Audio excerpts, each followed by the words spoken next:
नमस्कार, मेघाज मराठी रेसिपीमध्ये आज आपण पोह्याचे व्हेज कटलेट तयार करत आहे। त्यासाठी आपण 1 वाटी एवढे पोहे घेतलेले आहे, कॉर्नफ्लॉवर घेतलेला 1 चमचा एवढं, 2 चमचे एवढं आपण तांदळाचं पीठ इथे घेतलेलं आहे, बारीक कट केलेल्या हिरव्या मिरच्या आहेत, बारीक किसलेलं गाजर आहे, कांदा आहे, कोथिंबीर आहे आणि रवा घेतला आपण बाइंडिंगसाठी आणि पॅन मध्ये आपण शॅलो फ्राय करण्यासाठी तेल घेतलेलं आहे। सर्वप्रथम आपण पोहे स्वच्छ धुवून 2 मिनिटं भिजवून ठेवायचे आहेत। नंतर आपण पोहे भिजवून झाले की त्याचं पाणी काढून टाकायचे आहे आपल्याला। आता आपले पोहे पूर्णतः भिजलेले आहेत। आता आपण त्यातलं पाणी काढून पोहे घेतलेले आहेत, त्यात आपण हिरव्या मिरच्या टाकून घेऊ। गाजराचा किस आपण त्यात ॲड करत आहे, बारीक कट केलेला कांदा आणि कोथिंबीर आपण त्यात ॲड करणार आहे। चवीनुसार आपण त्यात मीठ टाकणार आहे। कोथिंबीर चांगली भरभरून घालायची म्हणजे आपले कटलेट खूप छान लागतात।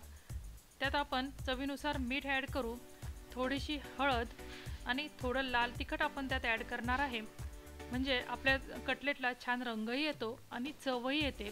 आपण थोडी हिरवी मिरचीही वापरलेली आहे कटलेट करताना। आपण त्यात 2 चमचे एवढं तांदळाचं पीठ ॲड करणार आहे, ते बाइंडिंगसाठी आपल्याला छान उपयोगी येईल। त्याऐवजी तुम्ही बेसन पीठही वापरू शकता। आता आपण व्यवस्थित मिक्स करून घेऊ आणि याचे छान छोटे छोटे गोळे करायचे, पण त्याआधी आपण कॉर्नफ्लॉवरमध्ये थोडंसं पाणी टाकून त्याचं बॅटर तयार करून घेऊ। आपल्याला या कन्सिस्टन्सीमध्ये याचं बॅटर तयार करून घ्यायचं आहे आणि आता आपण कटलेट तयार करून घेऊ।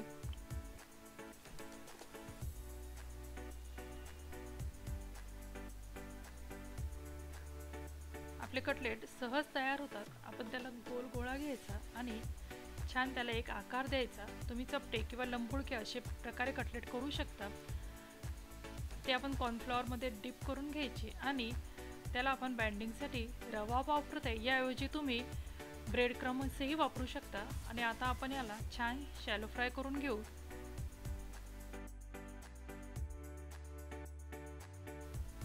अशाच प्रकारे आपण आणखी कटलेट तयार करून घेणार आहे। हे कटलेट चवीला तर खूप छान लागतात आणि पौष्टिकही आहेत। नाश्त्यासाठी पोहे खाऊन कंटाळा येतो, त्यामुळे हे वेगळ्या प्रकारचे कटलेट चवीलाही छान लागतात आणि नाश्त्यालाही छान आहेत। आता आपण हे पलटून घेऊ आणि दोन्ही बाजूनं छान डीप फ्राय शॅलो फ्राय करून घेऊ। याला तुम्ही डीप फ्रायही करू शकता।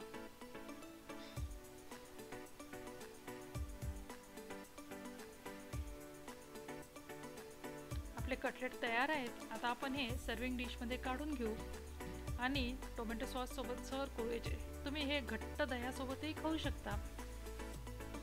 असे आपले छान एकदम टेस्टी हेल्दी असे कटलेट आपण मस्त डिशमध्ये काढून सर्व करू। हे कटलेट तुम्ही नक्की ट्राय करा, तुम्हाला इतके आवडतील आणि मुलंही आवडीनं खातात। पौष्टिकही आहे, हेल्दीही आहे आणि चवीलाही खूप छान आहे। ही रेसिपी ट्राय करा, लाईक करा, शेअर करा, कमेंट करा। थँक्यू।